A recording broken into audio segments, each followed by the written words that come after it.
Bismillahirrahmanirrahim. Assalamualaikum warahmatullahi wabarakatuh.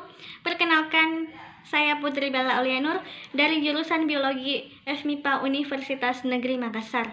Pada kesempatan kali ini saya akan menjelaskan praktikum unit 3, di mana praktikum ini terdapat dua kegiatan.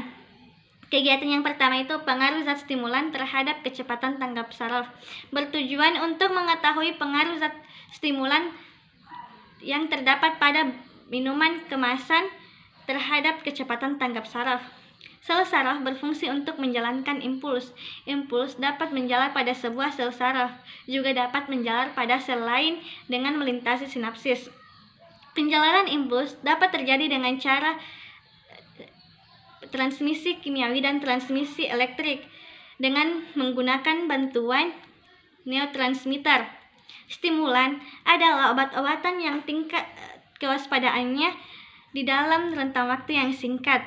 Stimulan juga biasanya menaikkan kegiatan sistem saraf simpatetik dan juga sistem saraf pusat atau CNS, bahkan kedua-duanya sekaligus.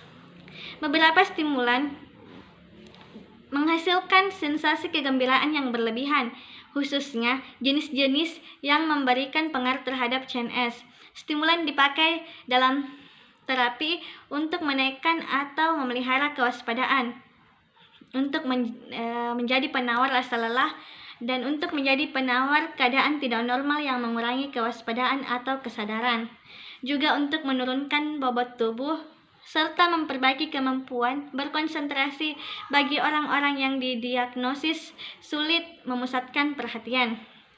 Stimulan juga kadang-kadang dipakai untuk memompa ketahanan dan produktivitas, juga untuk menahan nafsu makan. Sistem saraf pusat kegiatannya meningkatkan norepinefrin dan dopamin dalam dua cara yang berbeda. Yang pertama itu, stimulan SSP meningkatkan pelepasan norepinefrin dan dopamin dari sel-sel otak. Yang kedua, stimulan SSP mungkin juga menghambat mekanisme yang biasanya mengakhiri tingkat tindakan neurotransmitter.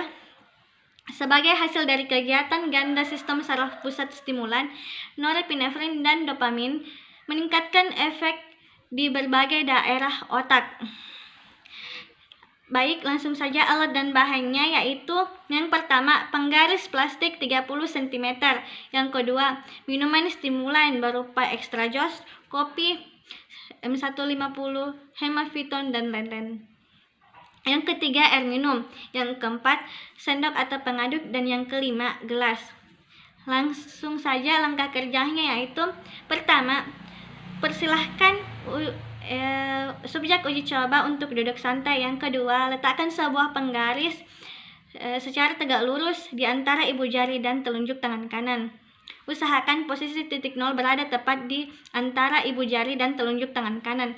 Yang ketiga, tugas subjek uji coba adalah menangkap penggaris yang dilepas oleh temannya. Yang keempat, tanpa memberitahu terlebih dahulu, lepaskan penggaris itu ke bawah dan mintalah subjek uji coba untuk menangkap dengan menggunakan ibu jari dan telunjuk tangan kanan. Kemudian lihat pada skala berapa kedua jari tersebut menempel pada penggaris.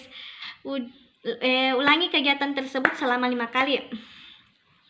Yang kelima, ulangi langkah D dengan menggunakan tangan kiri. Yang keenam, mintalah subjek uji coba minum stimulan. Usahakan semua teman kelas meminum semua jenis stimulan. Tunggu selama 30 menit. Yang ketujuh, setelah 30 menit, lakukan langkah A sampai E.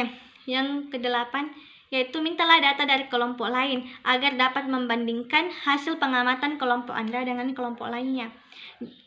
Baik, langsung saja. Samakah kecepatan merespon tangan kiri dan tangan kanan? Yang kedua, samakah kecepatan merespon antara sebelum meminum stimulan dan sesudah minum stimulan?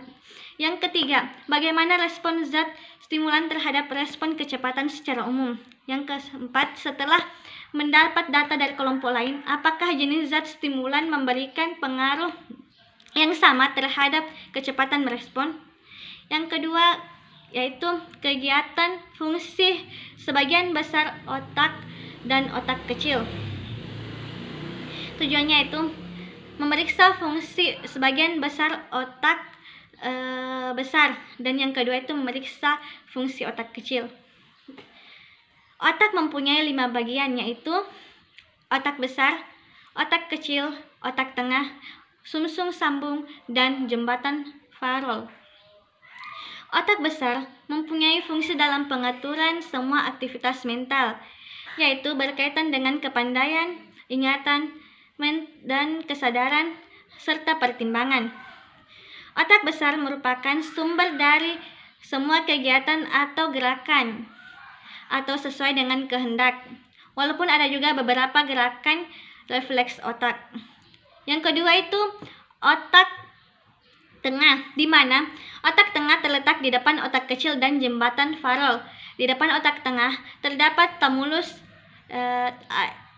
talamus dan kelenjar hipofisis yang mengatur kerja kelenjar-kelenjar endokrin. Yang ketiga itu otak kecil, di mana otak kecil ini mempunyai fungsi utama dalam koordinasi gerakan otot yang terjadi secara sadar, keseimbangan, dan posisi tubuh. Yang keempat itu sumsum sambung, di mana berfungsi menghantarkan impuls yang datang dari medula spinalis menuju ke otak. Sumsum sambung juga mempengaruhi jembatan refleks fisiologi seperti detak jantung, tekanan darah, volume dan kecepatan respirasi, gerak alat pencernaan, dan sekresi kelenjar pencernaan. Sumsum sambung juga mengatur gerak refleks yang lain seperti bersin, batuk, dan juga berkedip. Yang selanjutnya itu alat dan bahannya: bawang putih, serbuk kopi, cotton bud, buku bacaan, stopwatch, dan pensil. Langkah kerjanya yaitu Anda hendaknya bekerja berpasangan dengan kegiatan rangkaian langkah ini secara lengkap terhadap teman Anda. Kemudian bergantian dan amati hasilnya. Uji saraf kranial. Terdapat nervus octavarius. Subjek uji coba diminta duduk dan menutup matanya. Kemudian, botol berisi serbuk kopi dibuka dan dilewatkan mendatar sejauh 8 cm dari muka lubang hidung. Giliran berikutnya, irislah siung bawang putih secara melintang. Kemudian, lewatkan juga seperti botol kopi tadi urutan bahan dapat Anda balik. Dapatkah subjek uji coba membedakan keduanya? Yang kedua, nervus opticus. Bukalah suatu halaman buku penuh dengan tulisan. Tandailah awal satu kalimat. Mintalah subjek uji coba membaca kalimat-kalimat itu mulai dari awal tanda selama 1 menit. Dan hitunglah berapa banyak kata yang dapat dibaca selama 1 menit tersebut. Yang ketiga itu nervus oculomotor, di mana mintalah subjek uji coba untuk terus menguasai pensil yang Anda gerakkan beberapa kali ke arah vertikal, horizontal, sorong kiri, sorong kanan, dan berputar sambil menjaga agar kepalanya tetap tidak bergerak.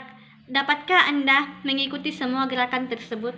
Yang keempat, nervus facialis, di mana mintalah subjek uji coba untuk tersenyum sambil menunjukkan giginya, menggembungkan pipinya, mengerutkan dahinya, mengangkat alis satu persatu maupun bersamaan. Dapatkah dia melakukannya semua dengan baik? Yang kedua itu ada uji saraf otak kecil. Mintalah subjek uji coba berdiri sejauh 2 meter dari kertas yang bertulis perintah berikut ini. Mintalah dia membaca tiap perintah. Kemudian mengulang membaca sambil bersuara melaksanakan tugas yang tertulis di situ. Amati dan catatlah gerakan mana yang paling mudah dilakukannya. Perintah tertulis antara lainnya itu: 1. Rentangkan kedua lengan ke samping dengan digerakkan semua jari-jari dengan cepat. Yang kedua, rentangkanlah kedua lengan ke samping dan saling silangkan semua jari-jari dengan rapat. Yang ketiga, tolehkan kepala ke samping dengan pandangan lurus ke samping. Berjalanlah maju dengan meletakkan tumit yang satu di depan ujung jari kaki yang lain. Yang keempat, tutuplah mata dan berdirilah tegak selama 1 menit. Yang kelima, tutuplah mata dan sentuhlah hidung dengan telunjuk tangan kanan. Yang keenam, tutuplah mata dan sentuhlah hidung dengan telunjuk kiri. Yang ketujuh, sentuh telunjuk kanan pengamat. Yang kedelapan, berdiri tegak dan gerakkan kaki kanan ke atas ke bawah menggeser kaki kiri. Yang kesembilan, berdiri tegak dan gerakkan kaki kiri ke atas ke bawah dengan menggeser sepanjang kaki kanan. Baik, diskusi yaitu, samakah status saraf subjek 1 dan subjek 2? Bila sama, mengapa hal itu terjadi? Bila tidak sama, faktor-faktor apa saja yang dapat menyebabkan terjadinya perbedaan tersebut? Sekian dan terima kasih. Saya akhiri. Wassalamualaikum warahmatullahi wabarakatuh.